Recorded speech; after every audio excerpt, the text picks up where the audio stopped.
Bismillahirrahmanirrahim. Alhamdulillah wahdahu la syarikalah, lahul mulk wa lahul hamd, yuhyi wa yumiit, wa huwa hayyun daimun alimun, fadilun karimun raufun, la yanam wa la yamut wa la yafut wa la yafut wa la yahut wa la yahul wa la yazul biyadil khair wa ilahil masir wa huwa ala kulli syai'in qadir. Wassalatu wassalamu ala rasulillah nabiyina habibina Muhammad bin Abdillah wa salawatullahi salamuhu alaihi wa ala alihi wa ashabihi wa man da'a bi da'watihi ila yaumiddin. Amma ba'du. Subhanaka la ilma lana illa ma 'allamtana innaka antal alimul hakim. Rabbana iftah bainana wa baina qaumina bil haqqi wa anta khairul fatihin. A'udzu billahi biwajhil karim sultanihil qadim minasy syaithanir rajim. Rabbi shrah li sadri wa yassir li amri wahlul 'uqdatam min lisani yafqahu qawli. Ma'asyiral hudar, kita panjatkan syukur kehadrat Allah Subhanahu wa taala dapat kita meneruskan ibadat, ketaatan, ketakwaan kepada Allah Subhanahu wa taala. Justru itu kita tambahkan lagi kualiti dan kuantiti ibadat kita kepada Allah, mengingati Allah dengan zikrullah, memohon ampun, berbanyak dengan beristighfar, bertaubat segala dosa-dosa, dan qasad untuk bertemu dengan Allah, untuk mendapat keridaan Allah Subhanahu wa taala yang abadi. InsyaAllah kita lanjut pada muka surat 784 bawah sekali. Hal keadaan uraian di atas dapat diambil kesimpulan uraian yang kita telah baca itu berkenaan dengan urusan syirik, yakni bergantung kepada selain daripada Allah, mengharap kepada selain daripada Allah, bersandar kepada selain daripada Allah. Itu adalah syirik mengikut perspektif tasawuf. Jadi makanya contoh yang diperlihatkan kepada kita melalui Al-Quranul Karim iaitu tentang Nabi Allah Ibrahim AS. Ya, bagaimana baginda telah diberikan Allah suatu anugerah, ya, anugerah hikmah tauhid yang mendalam, sehingga beliau menyerahkan langsung 100% kepada Allah dan mendapat perlindungan Allah juga 100% daripada Allah Subhanahu wa taala. Itu artinya hal keadaan uraian di atas. Dapat diambil kesimpulan seperti nilai yang terkandung dalam dua pantun tasawuf. Ini pantun tasawuf. Nahnu kilabud dari tab'an wa lam nazal, nuhibbu mawaliyaha wa nahrusu babaha, idza turidat yawman kilabu qabilatin faqawmi kiramu la tuhinu kilabaha. Itu dia punya pantun yang membawa maksud kami sepatutnya merupakan anjing-anjing kampung. Kami sepatutnya merupakan anjing-anjing kampung. Ini orang-orang tasawuf punya pantun ni. Padahal kami sentiasa mencintai tuan-tuannya dan kami menjaga pintu rumahnya. Apabila suatu hari anjing-anjing suatu kaum diusir, maka kaumku, orang-orang mulia, tiada membiarkan anjing-anjingnya. Itu dia. Perlu diketahui bahawa hamba-hamba Allah yang soleh, hamba-hamba Allah yang soleh, tuan-tuan, menyamakan dirinya dengan binatang-binatang yang sejelek itu, yang seburuk itulah. Sejelek ni buruk, adalah melihat kepada demikianlah kehinaan dirinya terhadap Allah Subhanahu wa taala dan bukan terhadap makhluk. Hina diri dia kepada Allah, bukan hina kepada makhluk. Maka faham betul lah. Jangan jadi anjing makhluk. Itu maksudnya ya, nilai anjing yang diberikan kepada yang disandarkan oleh ulama-ulama para ahli sufi itu, iaitu menjadi hamba kepada Tuhan. Tuhan tu Allah Subhanahu wa taala. Hinakan diri sehina-hinanya kepada Allah Subhanahu wa taala, bukan kepada manusia. Ya, sebab manusia sama. Semuanya sama belaka. Cacat celanya, rendah hinanya. Ya, itu adalah merupakan persamaan sifat manusia yang tidak dapat diingkari. Maka itu dia kata di sini, kita melihat kalau orang putih kata dogs and his master, ya. Jadi dog tu adalah hamba tuan dia tu, master. Berbeza dengan kucing. Kucing dia master. Kita bagi makan kat dia hamba dia. Kucing pula, sebab tu dia tak kenal budi. Dia mudah tinggal kita, dia mudah lupa kita. Nah, dia nak hilang, dia hilang sekali, dia tak jumpa lah. Ada? Jumpa kita di mana pun tak tegur lah. Ini kucing. Ya, satu binatang yang tidak baik, akhlaknya tidak bagus. Ya, tidak ada akhlak yang bagus pada kucing. Tak ada satu pun sifat yang baik pada kucing. Ya, tapi Nabi bukan cinta kucing. Nabi kata jangan zalim kepada kucing. Itu saja. Jangan kata Nabi sayang kucing lah. Jangan buat pasal, jangan macam kita letak benda tak betul. Tapi anjing ya. Anjing ni tuan-tuan, sehingga dalam Al-Quran sendiri Allah menunjukkan bahawa sifat anjing ni satu seekor jenis binatang yang boleh dibuat perburuan. Nampak ya? Kita boleh guna dia untuk berburu di samping burung helang. Burung helang kita boleh jadikan dia sebagai perburuan. Burung helang dan anjing. Sehingga anjing ni bila kita train dia boleh kuasai ilmu yang diajar oleh Tuhan dia tak akan beramal dengan ilmu dia. Anjing ni bila dia dapat ilmu yang diajar oleh Tuhan dia akan terus beramal dengan ilmu dia. Tak pernah dia tolak atau engkar. Itulah manusia kalah. Manusia tak boleh ikut begitu. Manusia ada ilmu, payah nak ikut, payah nak amal dengan ilmu. Tapi kalau anjing ni, dia dapat satu ilmu yang Tuhan ajak dia, Tuhan dia ajak dia tak akan tinggal, dia akan patuh, dia akan guna ilmu itu terusnya. Sebab itu Allah memilih antara makhluk itu untuk kita jadikan sebagai binatang buruan, boleh diharap. Kalau kita dah train dia dah lulus, setiap tangkapan binatang dia tangkap itu halal kita makan. Nampak tak? Walaupun dia tangkap tu dah mati binatang tu, dia pergi pegang, bila tangkap binatang tu mati lah kata, ya. Dia bawa mari ke kita boleh makan binatang tu. Nampak? Itu dia. Ini antara kelebihan yang diberikan Allah kepada anjing. Ibnu Rifa'ah, guru kepada Al-Imam Al-Ghazali radhiyallahu anhu, ya. Ketika dia dalam satu perjalanan mengembara safar, tiba-tiba dia jumpa anjing, seekor anjing yang telah manusia pakat duk zalim, duk baling batu pada dekat anjing itu. Anjing tu korak. Anjing tu ada korak. Baros. Juzam. Dia pakat duk baling batu dekat anjing tu. Dia kata jangan baling batu. Nanti Ustaz, apa tak suka dia tak apa. Dia dukung anjing tu. Dia dukung terus.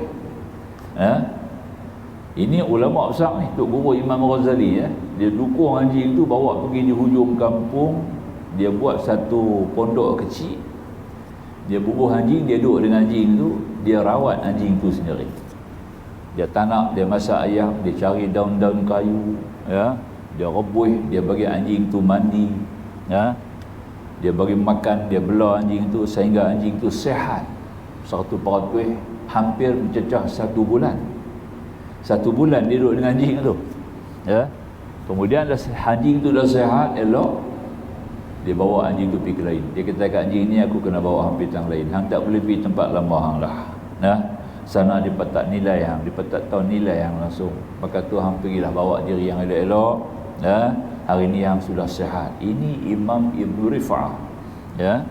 Karamah dia tinggi tuan-tuan. Tiap-tiap kali malam dia nak tulis kitab. Bukan ada lampu macam kita. Berita minyak pun terhad, mahal minyak. Nak beli pun, ya. Dia patah ranting korma, dia pacak keluar cahaya. Nampaklah ya. Ini ada doa lah yang dibaca oleh Nabi Allah Musa AS pada malam di Jabal Tur Sina. Ulama ambil daripada ayat zikir itulah. Jadi Ibn Rifa'ah dia amal pada situ. Kalau pokok boleh beri cahaya kepada Nabi Musa, kenapa kita tak boleh? Kita umat Muhammad lebih lagi. Tengok ya. Maka Allah bagi karamah tu dekat dia ya. Tiap-tiap kali nak tulis kitab, patah ranting karamah, baca keluar cahaya, cerah boleh tulis kitab. Tu dia, nampak tak ya? Macam lampu lewat. Ini Ibn Rifa'ah tuan-tuan. Ya. Kenapa begitu? Kerana anjing adalah makhluk yang paling istimewa daripada segi sifat-sifatnya yang kita tak boleh. Manusia susah nak ikut.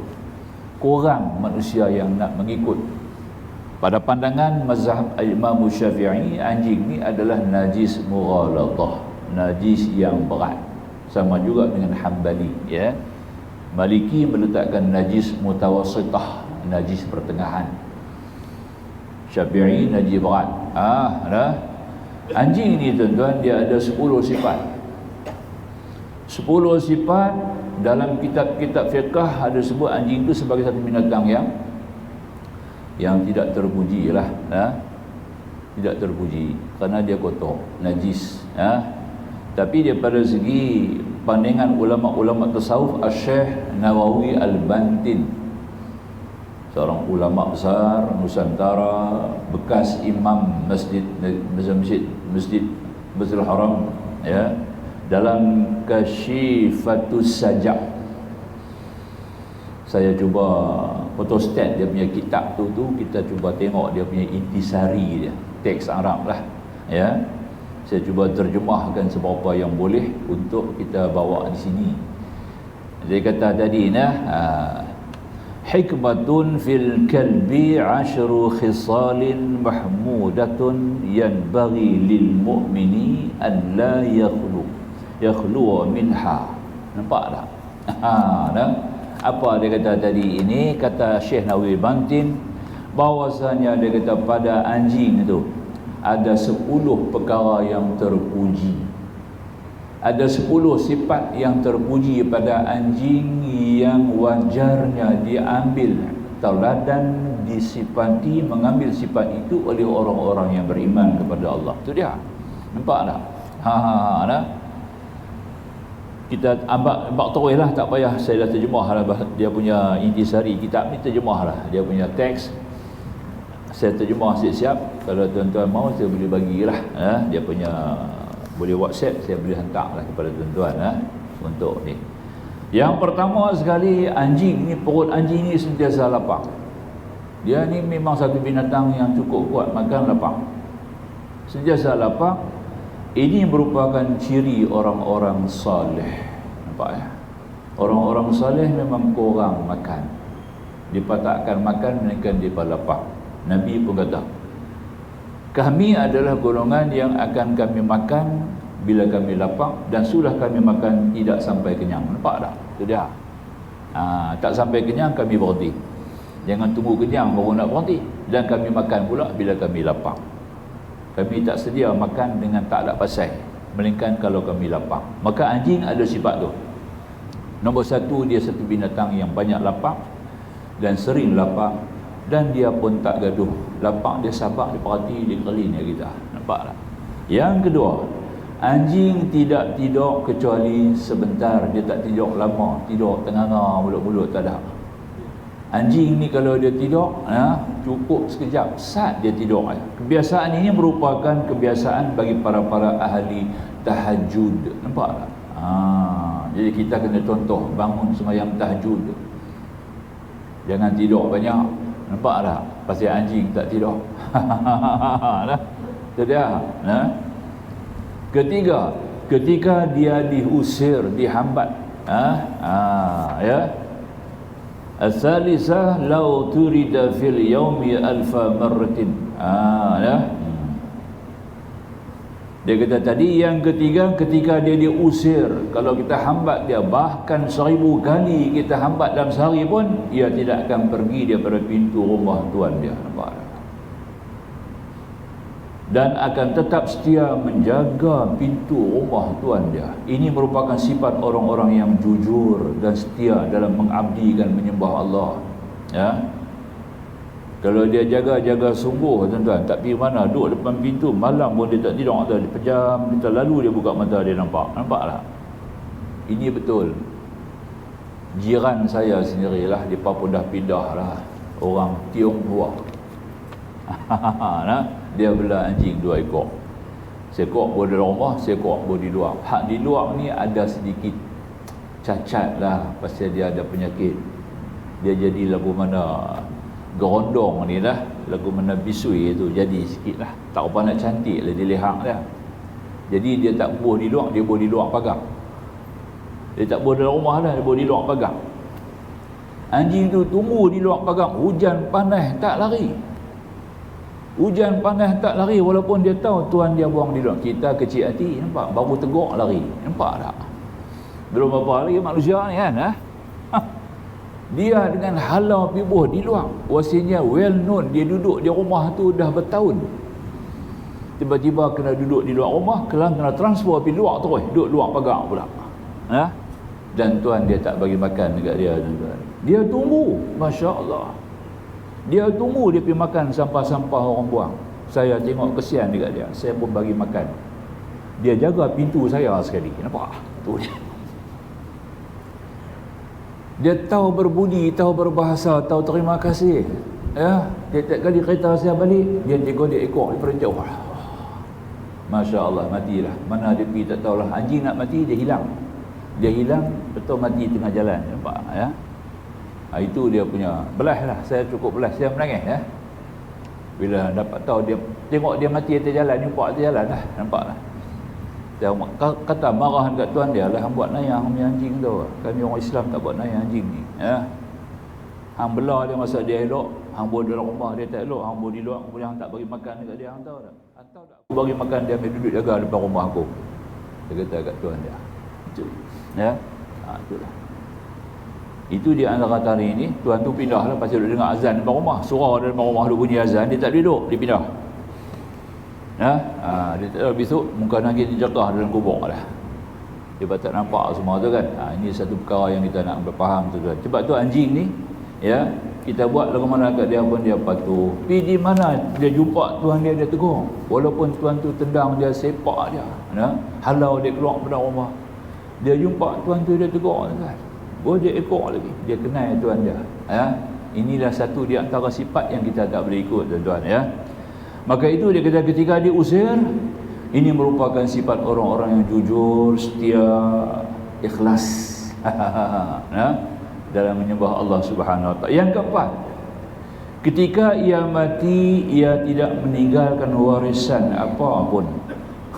Mana ada warisan anjing? Tak ada tinggal pusaka apa pun. Sifat ini merupakan sifat orang-orang yang zuhud. Itu dia, zuhud. Yang kelima, dia rela ditempatkan di tempat yang paling rendah. Nampak? Hampuh tang mana pun tak apa. Sifat ini merupakan sifat daripada orang-orang yang ridha atau ikhlas atas darjat yang diberikan Allah oleh orang lain. Nampak tak? Ini cukup tinggi, ridha. Mana nak pergi cari dulu tu ya? Anjing sudah ada sifat ridha ya. Yang keenam, ia melihat pada setiap orang yang perhatikannya hingga memberikan sesuapan makanan. Ini merupakan budi pekerti atau akhlak orang-orang miskin. Dia kalau lapar pun dia tak pergi minta kacau orang tu. Dia tengok dengan belas kasihan. Dia jalan lidah, nampak ya? Dia jalan lidah tu, dia lapar tapi dia tak minta lah. Dia berhenti kita lama. Belas Kalau kita tengok lagu tu bagi makan. Jangan buat nayah anjing. Anjing ni Allah Ta'ala sediakan. Walaupun malaikat tak masuk rumah kalau ada anjing, tapi malaikat, ada 2 malaikat yang khas. Allah ciptakan malaikat ini semata-mata untuk mengawasi anjing yang dizalimi, yang dianiayai. Mana-mana manusia yang menzalimi anjing, 2 malaikat yang dilaknat dia. Nampak tak? Itu dia. Tu malaikat tu dia punya kerja. Dia bukan duduk dengan malaikat tu, tapi dia awasi, monitor malaikat dia bila-bila masa. Setiap kali bila manusia zalim kepada anjing, 2 malaikat ini akan kutuk manusia itu. Jaga baik. Binatang lain tak. Itu kelebihan yang Allah Taala bagi kepada anjing, tuan-tuan ya. Nabi Allah Nuh AS masa dia buat bahtera dalam hutan, ya, tengah-tengah padang pasir, tak ada sungai, tak ada laut, tak ada air. Dia kata ni tak betul ya. Apa tu buat kapal tengah-tengah daratan ni, betul tak? Nah, pergilah buat tepi-tepi sungai, tepi laut kan lain, adalah masuk akal. Dia kata orang tua ni tak pernah betul ya. Nah, dia buat kapal siang, tak ada habis rangka, balik pergi rumah. Balik dia mari besok dia mari tengok kapal dia penuh dengan najis orang berak. Nah, orang-orang musyrikin masa ketika dia tadi, dia berak habis aja kapal. Dia basuh, cuci dia dengan anak-anak dia. Dia buat balik, sambung lagi kerja. Maka tu dia mengadu kepada Allah, ya Allah, macam mana nak buat ni? Hamba dah cuba usaha, depa masih menentang. Bukan kata apa nak sokong tolong bantu, depa berak buat atas lagi. Allah kata ambil anjing.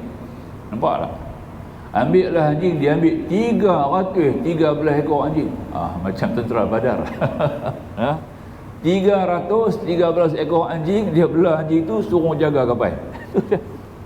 Anjing punya monitor pagi petang siang malam, tak ada gaji, tak ada allowance tau, tak ada overtime. Itu je. Boleh tunggu jaga hingga selamat kapal itu dibina sampai selesai. Itu je, nampak tak? Dan dia bawa anjing tu naik kapal.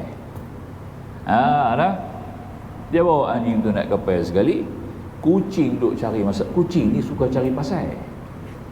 Kucing ni, nampak tak? Kucing ni dia jealous, dia tak boleh tengok anjing, dia marah, nampak tak? Jadi dia pergi cari pasal. Tajassus Arab kata, dan Quran sebut tajassus, mencari-cari orang punya kelemahan, nampak tak? Itulah, ini kucing. Sebab tu dia tak elok, kucing ni perangai dia tak elok. Curious as a cat, orang putih kata apa dia?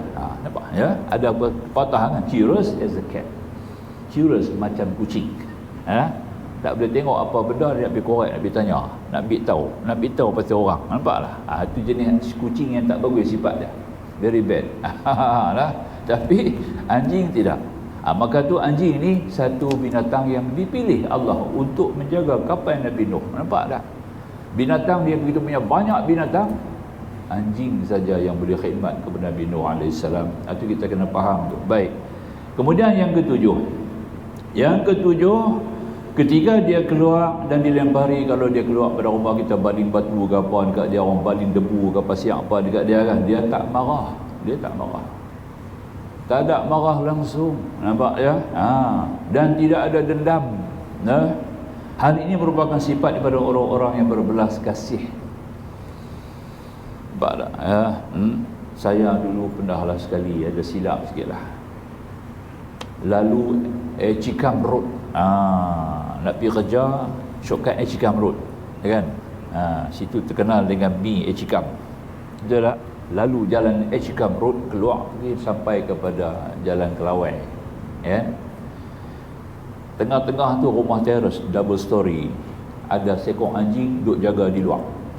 Anjing tu jaga luar, dia tak duduk dalam. Bila kereta saya lalu, dia hambat kereta saya. Kereta orang lain tak. Hari-hari dia buat lagu tu. Tak tahulah, saya pun tak kira berapa hari lah. Setiap kali saya lalu, dia dihambat kereta. Lalu dia hambat kereta. Satu hari siapa saya nak buat apa? Masa dia hambat kereta, saya emergency brake. Brake kereta lagi tajam pada brake anjing. Dia tak boleh brake, dia hantuk kereta saya. Dia hantuk kepala dia sendiri dengan kereta saya, emergency brake. Dia punya menjerit kerja, dia patah balik. Patah balik pergi rumah dia. Besok saya lalu, dia nampak saya pada jauh, dia masuk rumah. Dia nampak kereta saya main, dia lari masuk rumah. Nampak tak? Kemudian saya berhenti, satu hari saya berhenti kereta. Dia keluar main jenguk saya. Nampak tak? Saya buat tangan dia gitu lah. Dia gitu. Dia boleh keluar ke dia ekor. Nampak? Maknanya kata dia nak buat kawan. Dia tak marah kat saya, dia nak buat kawan. Nampak ya? Besok saya lalu pula, dia bangun, dia golek ekor. Itulah saya kata tadi, anjing. Respect lah. Cukup bagus. Kalau kita ni siap batu lah. Lalu sekali aku ni baling batu. Itu dia. Nampak tak? Ini manusia, tuan-tuan. Saja kita cerita begitu lah. Nak ambil iktibar anjing ni. Lagi satu, ya. Kedelapan dia kata. Kedelapan, ketika tempat tinggalnya telah ditempati haiwan lain.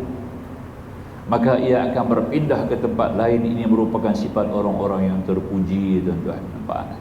Kita ambil tempat dia, suruh dia pergi duduk tempat lain, dia tak marah. Nampaklah. Nah, ini ada juga berlaku. Ya, ini veterinary. Sahabat saya veterinary lah, perempuan lah. Dia buat begitu lah. Dia ubah anjing dia pergi buat satu tempat lain. Dia tak marah anjing itu. Duduk lagu tu lah. Duduk macam tu lah sifat dia, duduk macam tu lah kenal tuan dia, duduk macam tu lah dia duduk godek ekor, duduk seronok lah. Nampak? Wah, sebenarnya tempat di bubuh tu di luar, tempat tu di luar, daripada luar kena panas. Ya. Tak dia gaduh kena panas birah. Ya. Kita tersedap sikit, ubah tempat saja habis cerita. Ubah tempat. Nampak tak? Ya Khalid, kamu tak boleh duduk dah hari ni, kamu bukan lagi ketua angkatan perang, kamu duduk di belakang. Khalid Ibn Walid ni punya peranan, tuan-tuan, cukup besar dalam peperangan. Peperangan yang paling besar sekali yang Islam hadapi, peperangan Mu'tah, bukan Muta'ah, Mu'tah. Mu'tah ni peperangan yang berlaku di Mu'tah, Jordan. Sekarang ada universiti Mu'tah. Ya. Jadi di situ ada universiti Mu'tah, banyaklah keluaran-keluaran mufti-mufti perlis daripada sana lah. Universiti itulah, Dr. Rozami daripada situlah universiti itu, Jordan tu, ya. Di situ berlaku peperangan besar kerana utusan Rasulullah yang dihantar kepada mereka telah dibunuh. Nampak tak? Dibunuh, pancung kepala, rebuih kawan tu hidup-hidup, rebuih kawan tu dalam ayak panas. Nampak tak? Dah potong kepala, rebuih pula kawan tu. Nampak tak? Ini sudah memarah, Rasulullah jadi marah. Bila Rasulullah marah sangat-sangat, tak bertahan perang dengan Rom masa tu, tuan-tuan, tentera Islam baru 3,000. 3 orang yang memegang, ya, Ar-Rawahi, Ibnu Haris dengan Harisah dengan Ja'far bin Abu Talib. 3 orang ni pegang, bawa bendera. Seorang bawa bendera, 2 lagi ikut. Dan peperangan 3 mati syahid. Dan peperangan tu 12 orang saja tentera Islam meninggal. Tentera musuh, tuan-tuan, 200,000. Tentera Rom 200,000 lawan 3,000. Lagi dahsyat di peperangan Badar. Nampak tak, ya? Cuba kita faham berlaku di mana? Di Mu'tah. 3 orang jatuh.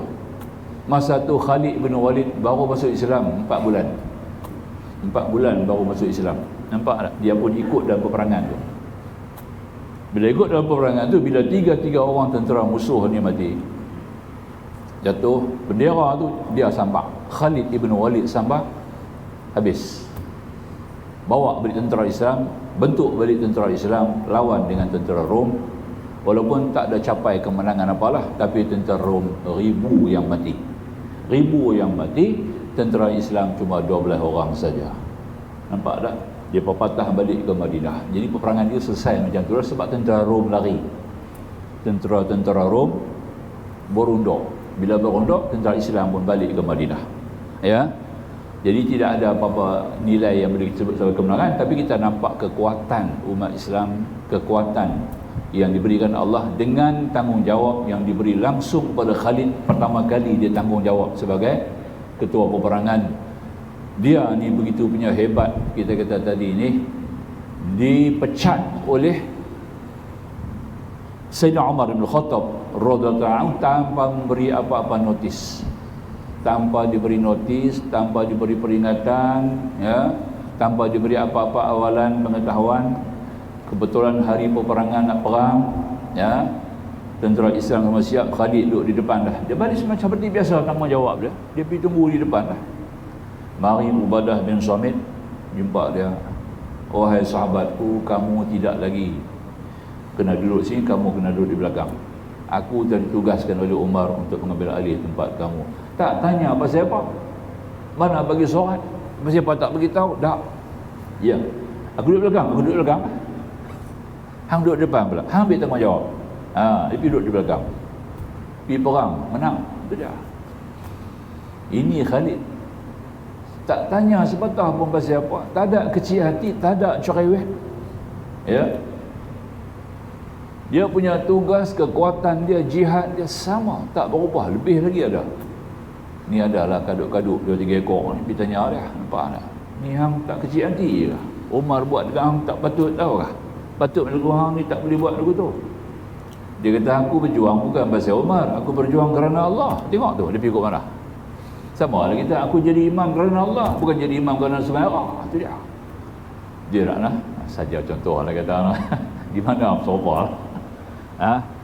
Kalau imam kita merujuk kan itu dia.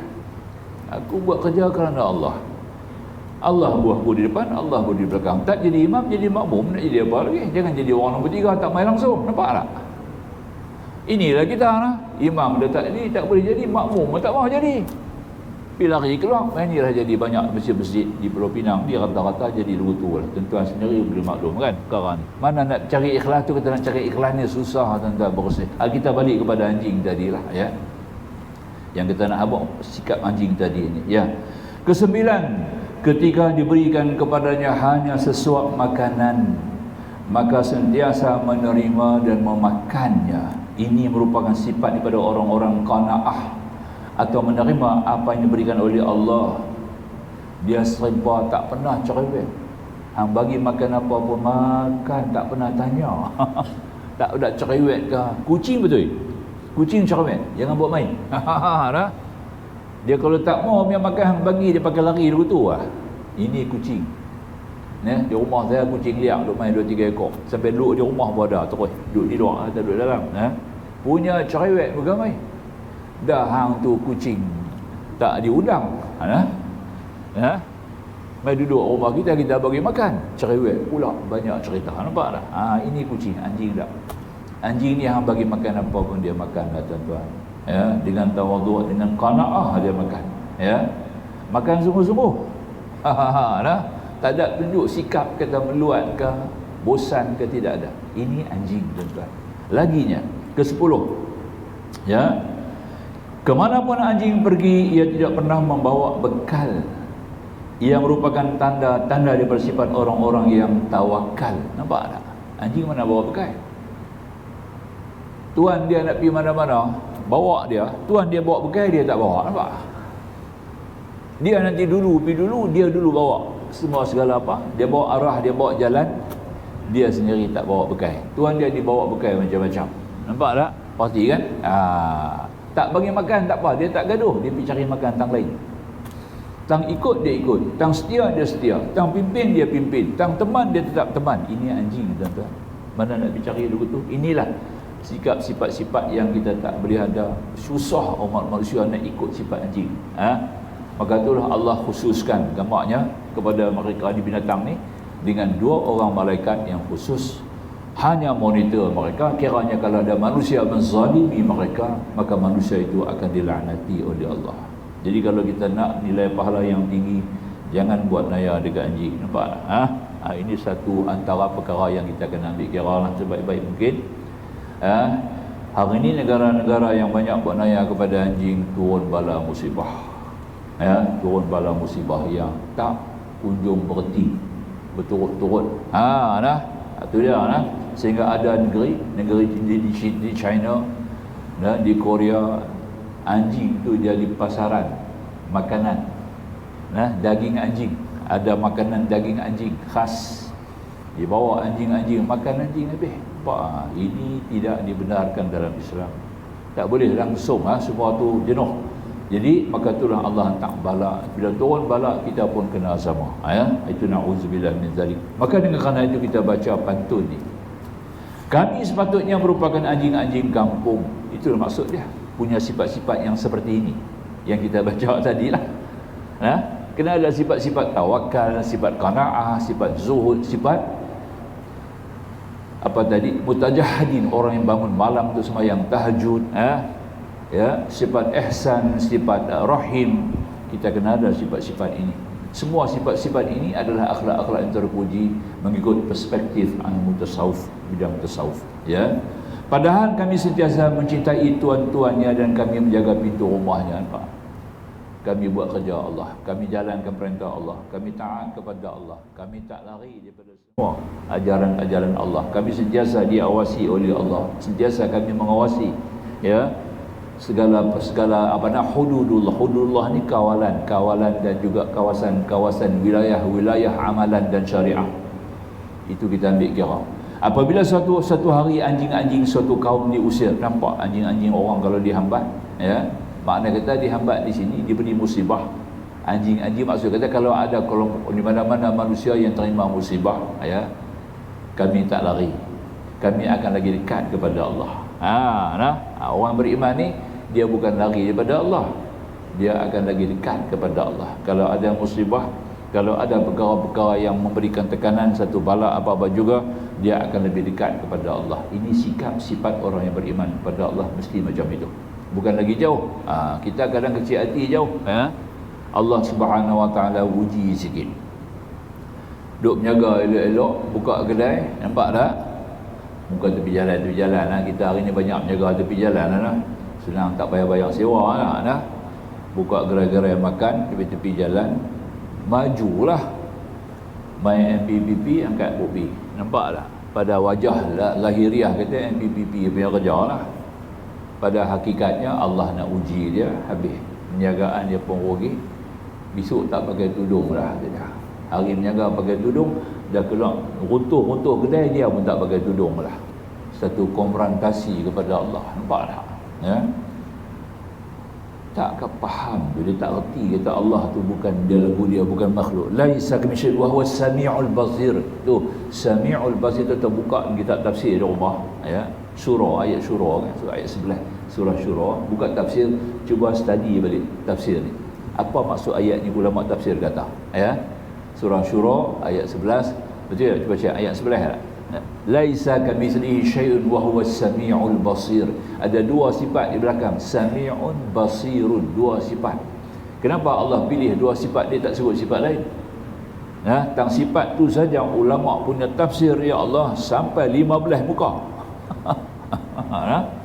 15 muka surat hanya nak terang perkataan sami'un basirun, tu dia. Ya. Banyak ayat kan? Subhanalladzi asra bi 'abdihi lailan minal masjidil harami ilal masjidil aqsa alladzi barakna hawlahu linuriyahu min ayatina innahu huwas samiul basir. Lagi sekali Tuhan sebut samiul basir juga. Mesti ada kelebihan. Kenapa dua sifat ni? Ya. Kita buka tafsir di belakang. Kalau nak lebih luas, boleh tengok dalam tafsir Quraisy Shihab. Quraisy Shihab, satu tafsir yang diterjemah dalam bahasa Melayu lah, bahasa Melayu Indonesia oleh ulama besar Indonesia. Nama dia Quraisy lah dia tu ya. Kiai Quraisy Shihab. Jadi Quran tu pun tafsir dia Quraisy Shihab, ada lebih kurang dalam 14 jilid. 14 jilid ya, 14 jilid. Harga pun tak mahal ya, 1,400 saja. Dia makan langkawi sekok ikan apa? Ikan apa? Siaga 1,000. Tu nah. Habis ikan, kita buang balik lah. Cukup masa dia suruh buang. Nampak lah. Yang keluar bukan lagu ikan. Betul tak? Lagi lekeh. Kita belanja 1,400, yang kita beli tafsir boleh di rumah, anak cucu zuriat kita boleh baca sampai bila-bila. Nampak tak? Tafsir tu memang luas. Dia bawa pada banyak aspek dia bawa. Daripada sudut bahasa, daripada sudut daripada sudut rahsia, daripada sudut sejarah ya.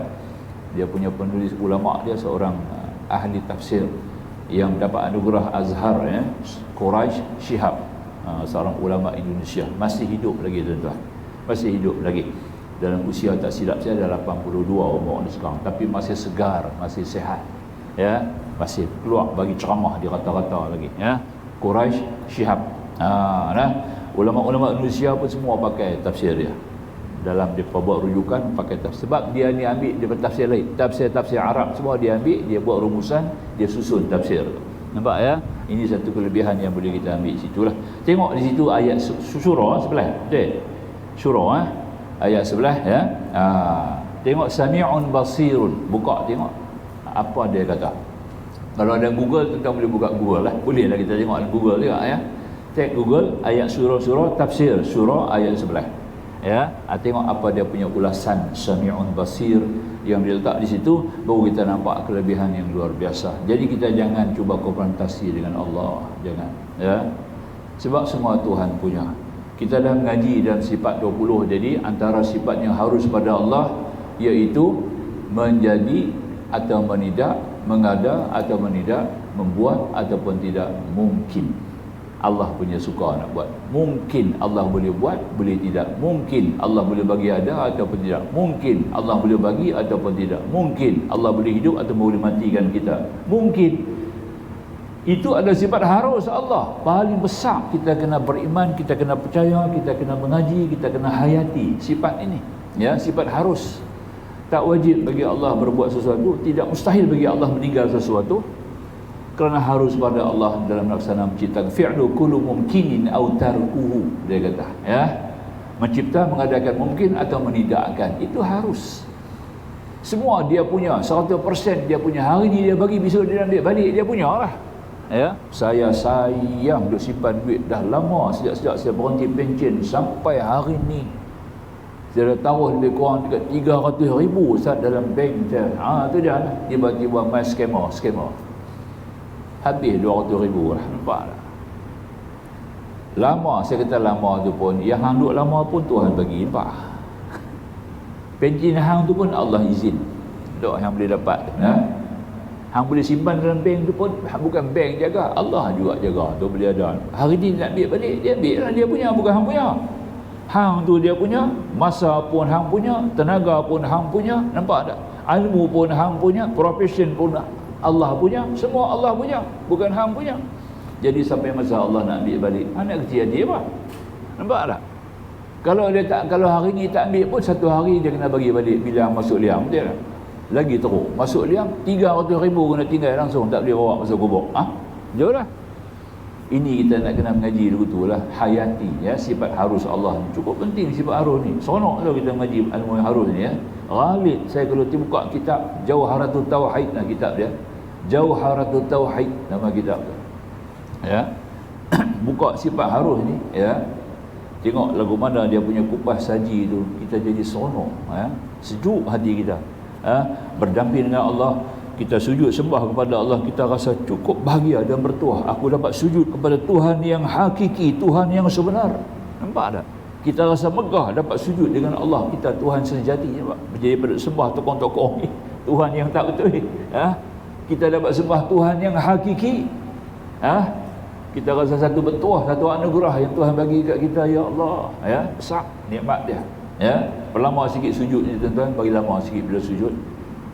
Bagi lama sujud. Tu imam pun bila bawa jaga sembahyang tu, bagi lama sikitlah sujud. Ya, bacalah 5 kali subhan rabbiyal a'la. Ya, baca. Jom, elok, bukan? Macam tu kita kena ambil kira baik. Maka dia kata di sini, perlu diketahui bahawa hamba-hamba Allah yang soleh menyamakan dirinya dengan binatang-binatang sejelek itu adalah melihat kepada demikianlah kehinaan dirinya terhadap Allah Subhanahu Wa Taala dan bukan terhadap makhluk. Bahkan sebahagian mereka mengungkapkan bahawa anjing pun lebih baik daripada dirinya, sehingga ada kalimat, barang siapa menganggap dirinya lebih baik daripada anjing, anjing itu lebih baik daripada dirinya. Itu dia, sampai ada, ya, ungkapan macam tu, ya, yang disebut. Tu habis kita masuk dalam bab ini, tuan-tuan boleh faham sendiri, ya. Sehingga itu Allah meletakkan salah seorang sekok binatang yang akan kekal hidup di akhirat. Dia akan wujud balik, dia akan hidup semula, iaitu anjing. Anjing Ashabul Kahfi, 6 orang berjalan daripada Rom. Dia orang berjalan daripada Syria, dia berjalan terus sampai ke Jordan. Di tempat tu namanya Jordan. Sampai di Jordan, orang nak lalu, nak masuk sempadan Jordan tu, dia orang bertembung dengan satu kawasan peternakan kambing. Jadi orang hak jaga kambing, orang muda jaga kambing tu tengok depa, nampak ni lain macam ni, tengok wajah-wajah depa ni bukan wajah orang biasa lah. Ya, sega-sega orang istana, semua istana, anak-anak menteri, ya kan. Orang-orang istana, wajah elok-elok lah, semua bersih, pakaian pun luar biasa. Hampa nak pergi mana? Kami ni nak hijrah daripada raja yang zalim, raja yang syirik, kepada menyembah Allah. Kami nak menyisih diri untuk uzlah daripada musyrikan ni. Kami nak jadi hamba Allah yang saleh. Maka tu kami nak pilih mana-mana yang boleh kami berteduh dan kami boleh bertempat. Belum tentu destinasi di mana. Jadi kata orang muda ni, aku pun nak ikut sama. Jadi 7 orang.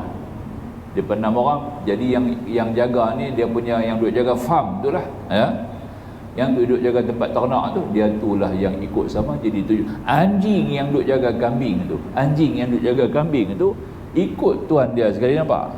Tuan jaga kambing tu tuan dia lah. Dia ikut tuan tu sekali. Hang nak pergi, aku pun nak ikut sama. Nampak tak? Dia kata kat anjing tu, jangan ikut, hang duduk sini. Anjing tu tak kisah, anjing tu ikut juga. Jalan jauh di belakang, dia kata. Nampak tak? Dia pun 7 orang jalan depan, anjing jalan jauh di belakang. Tang nak ikut, aku ikut juga. Sampailah mereka tidur, anjing pun tunggu di muka gua. Dia tak masuk dalam, dia duduk di muka gua. Dia pun tidur dalam. Nampak tak? Ya.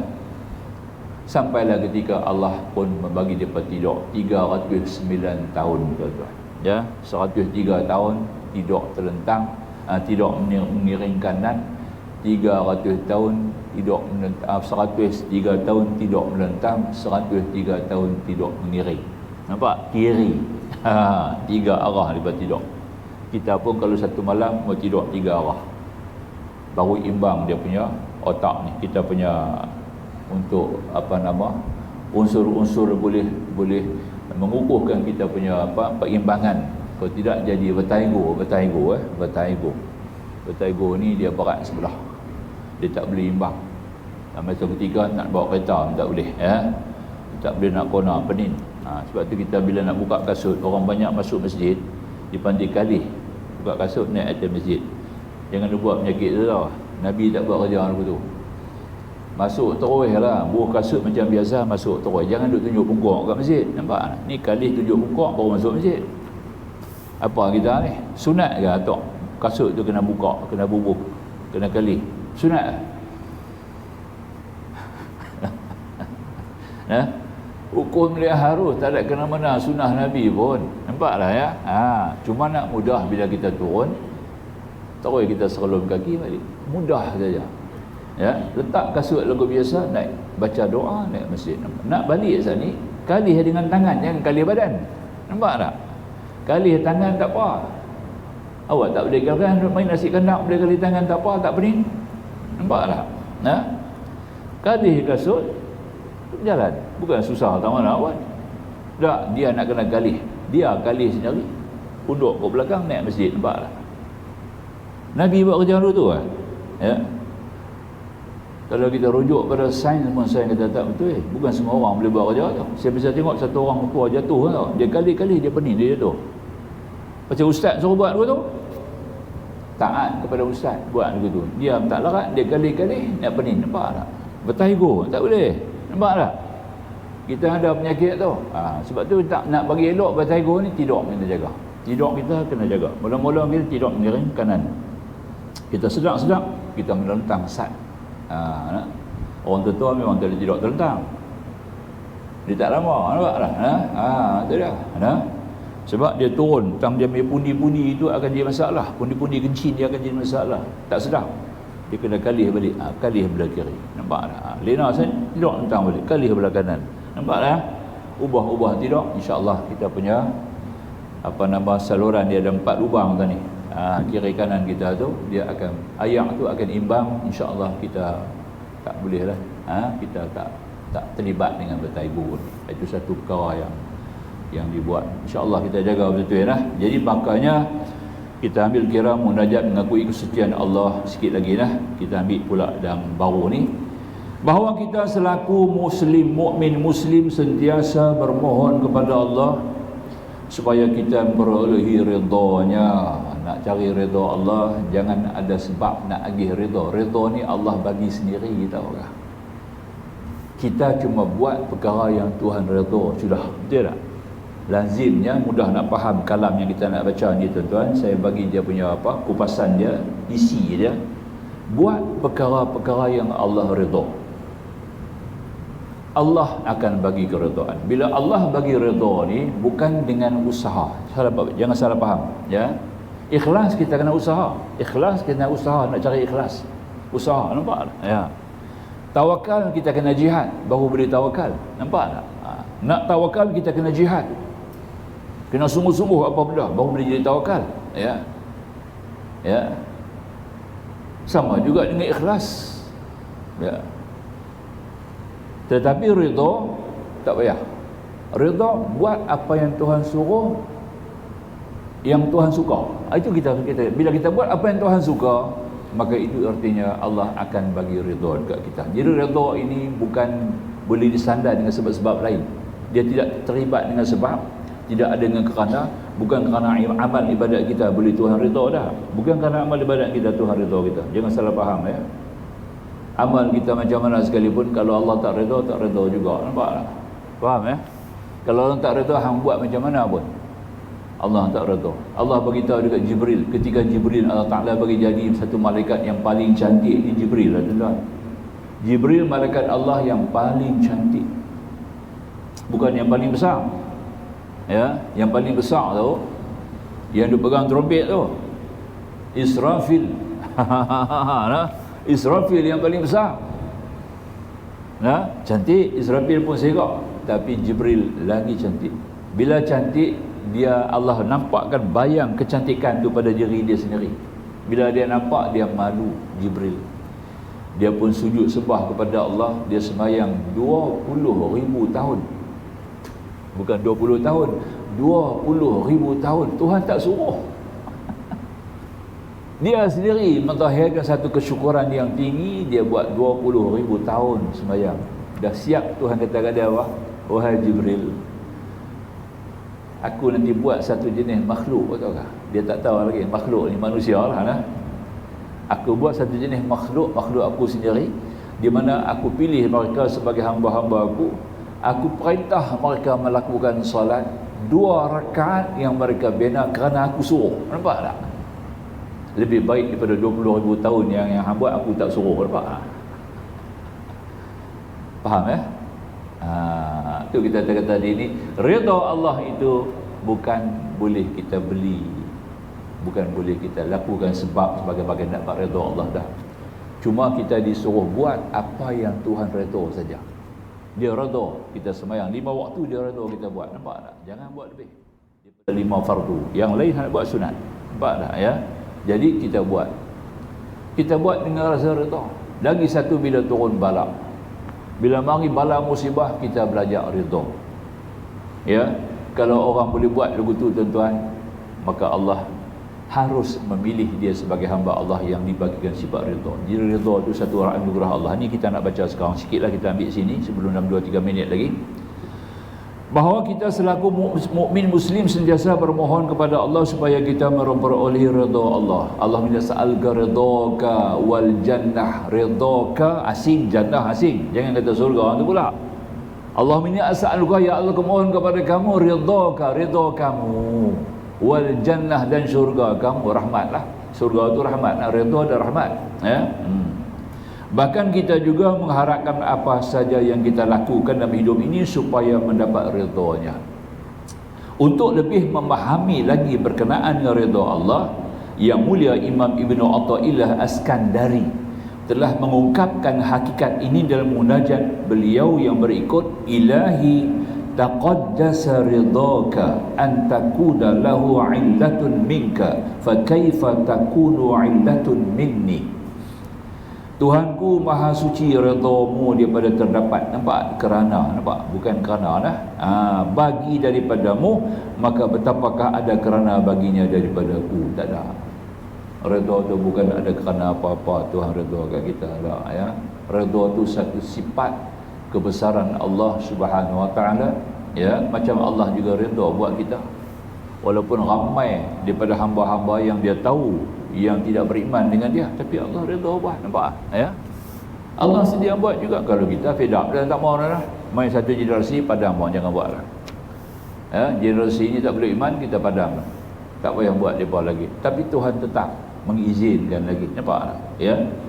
Jadi itu artinya satu perkara yang luar biasa yang hanya Allah Subhanahu Wa Taala yang berikan. Dekat itulah insya-Allah kita akan sambung bab ni.